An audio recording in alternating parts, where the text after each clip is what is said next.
Sa hanapbuhay ho namin ito, sadyang lakas lang ho talaga ng loob. Dahil pagka may piskel, kalamidad na may bagyo, sadyang ang aming kapital ay sadyang mauubos. Gaya nung nangyari sa amin ng Kaloy, na sadyang was out. Ngayon ho, sa lakas lang ho namin ng loob, pinagpatuloy namin, kaya ho kami ay medyo nakaangat-angat. Siguro unang-una ho yung pagiging mabait at saka yung mga tao, di makikisama ho kayo. Kailangan ho talagang nakapokus kayo sa pag-aalaga. Hindi ho pwede yung iwanan sa mga caretaker.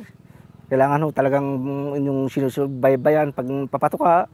Sinasabihan ko anong tama. Dahil meron hong nagpapatuka, saboy hula ng saboy, hindi mo man nakakain. Yun ang isang kinalulugi ng nag-aalaga, ng isang pinansyel. Dahil kami po naman wala rin karanasan noon eh. Nung una po, dami po ditong mga pinansyel na malaki. Siguro kaya po sila nilugi. Isa po pong dahilan, yung mga mag-aalaga nila, parang niluluko.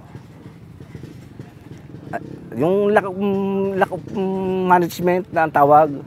Yan, pagka oras ng pagpapatuka, nalawat doon ho kami. Amin hong sinasabihan yung aming magpapatuka kung anong tamang pagpapatuka.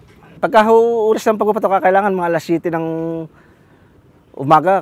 Dahil sa umaga, pag maaga ho pagpapatuka, ang talapya, hindi naman masyadong nagkakain yan eh. Sabi ho, mga alas 7, alas 8, ganyan. Yan ho ang katakawan ng isdang kumain. Sa hapon ho naman, alas 2. Dahil sa hapon ho, habang nakuha ng na hinahuli ng oxygen ng tubig.